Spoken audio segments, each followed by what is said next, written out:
Today I'm going to show you how to get up on the legs so you can get the pelvis to ride high on the top of that femur. Also how to align the knees when you bend when you're in a straddle position. So I have two wedges here and they're both on a decline here. So I'm going to step on one with the heel slightly off so I can drop the heel. Get the other one. And you can move these as wide as you want here. So I'm just going to start here. Relax the hip joints and just drop, let the knees relax and bend. So as I do that, you can feel my sacrum relax and the two iliums, the two sides of the pelvis, wrap around so it's a narrowing in the front. And if I go deeper, I start to feel the knees go out a little bit. So when I first go, the hips narrow, I feel the inner ankle, and then if I push a little bit with the feet, I'll feel the outer ankle, and now it's as if the pelvis is coming through the legs. So now the front of the pelvis is widening. So I just relax and bend, and then open slightly. So I'm dropping through the inner ankle. Now I'm on this incline, so I really get to feel the insides of the feet and the femurs to the inside of the socket. So I can really balance from that place. We get a little bit wider now. So you'll notice when the knees relax where they are. They're inside the knees, or inside the feet. So if I collapse the knees in like that, that's too much. If I pull the knees outward over the feet, that's incorrect alignment. So I just want to relax, let the femurs drop.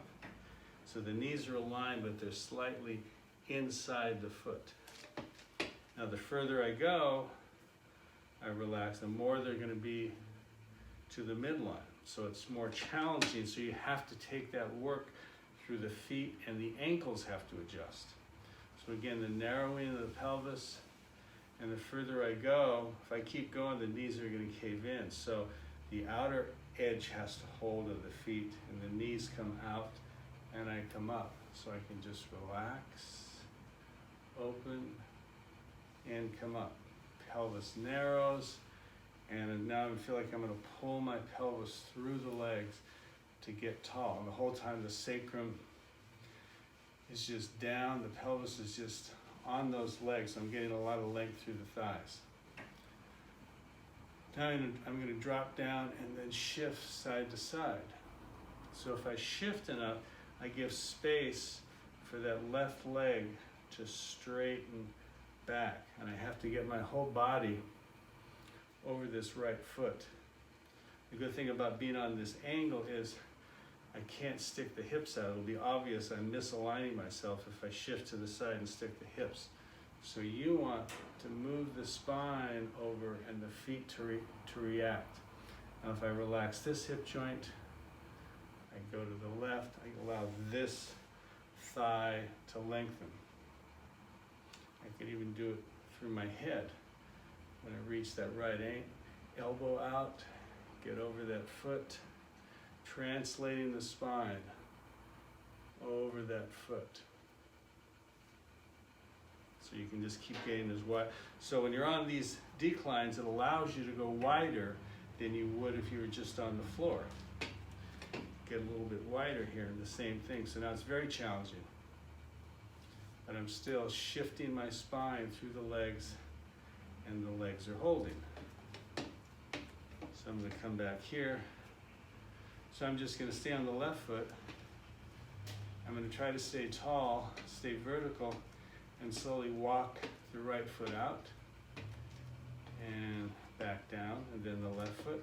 So the right leg has to hold, trying to keep the hips level. And the next one is to go from side to side, walking, the legs are getting pulled apart. I'm walking out, and I come back to center. Just keep getting taller and taller. I come off, I feel the foot, I can feel the inside of the femurs, the adduction, the connection through the inner ankle, so it allows me to get tall so I can walk with a very narrow gait.